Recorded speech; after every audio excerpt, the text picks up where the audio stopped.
I woke up in the middle of the night, drenched in cold sweat.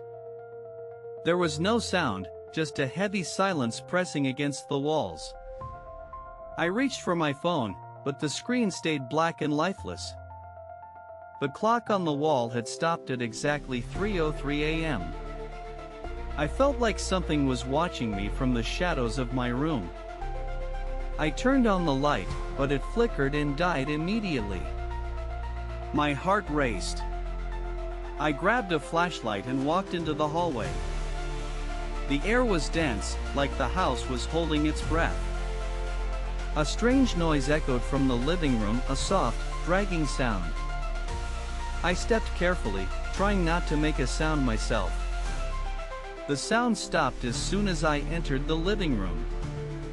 Nothing moved. But my reflection in the window blinked, and I didn't. I stumbled back, confused, heart pounding louder in my chest.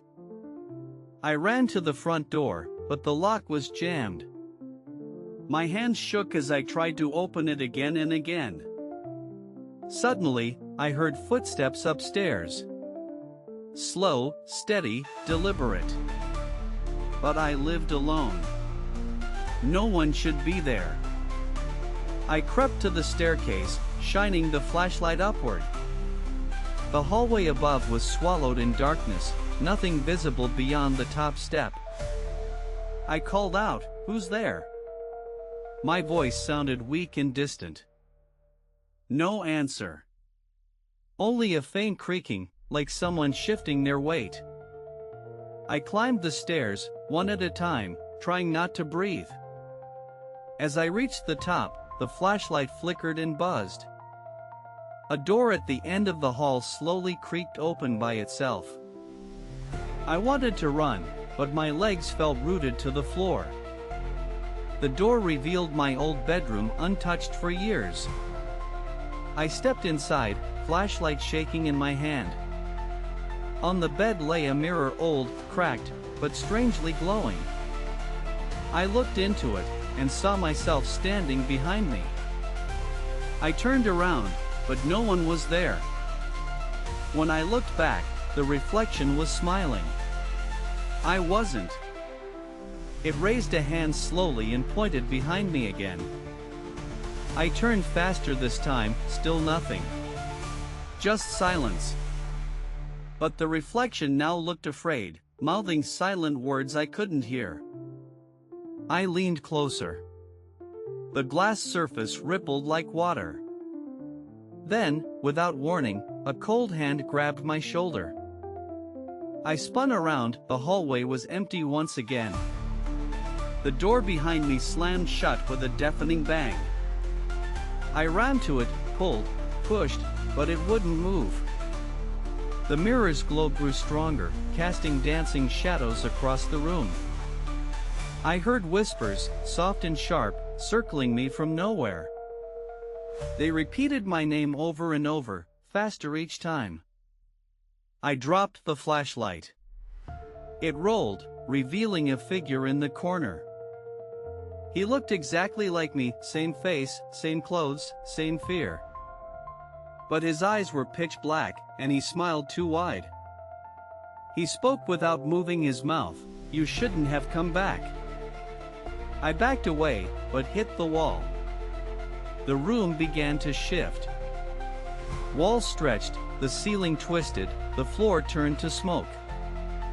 I stumbled toward the mirror, now pulsing like a heartbeat. Without thinking, I reached out and touched the glass. A pulling sensation grabbed my arm and yanked me forward. Suddenly I was falling, spinning through endless darkness. I landed in a hallway that looked like mine, but wrong. Everything was mirrored, left was right, right was left. The pictures on the wall were of me, but slightly off. In one photo, I was missing my eyes. In another, I was smiling while standing beside a coffin. I kept walking, afraid to stop. The hallway never seemed to end, doors kept appearing and vanishing. One door opened by itself, revealing a room full of clocks. Each clock ticked backward, and none matched the others. I stepped inside, and all the clocks stopped at once. A voice whispered, "Time doesn't move the same here." I turned around, the door had vanished. Now there was only a window, looking into my real house. I saw myself asleep in bed, breathing slowly. I banged on the glass, screaming, but the figure didn't wake. Then, slowly, my sleeping self opened his eyes and stared at me. He smiled the same too wide smile as before. Behind him, a shadow leaned closer, whispering something into his ear. He sat up, turned toward the window, and reached out his hand. I pressed my palm to the glass, hoping for escape. But the moment our hands touched, he pulled me inside. Suddenly, I was back in my room, or so I thought. Everything looked normal. The lights worked, the clock was ticking. I sighed in relief until I noticed the mirror. It was still glowing, still cracked, still humming with energy. I covered it with a sheet and backed away. I opened the front door, it creaked normally this time. I stepped outside into the cold morning air. Neighbors were walking their dogs like nothing had happened. But something felt wrong. Everything looked slightly too perfect. I walked down the street, unsure of where to go. My phone buzzed. A message from an unknown number, "You're still not alone." I turned slowly and saw my reflection in a store window. It wasn't moving. It just stood there, smiling again. I blinked. It didn't.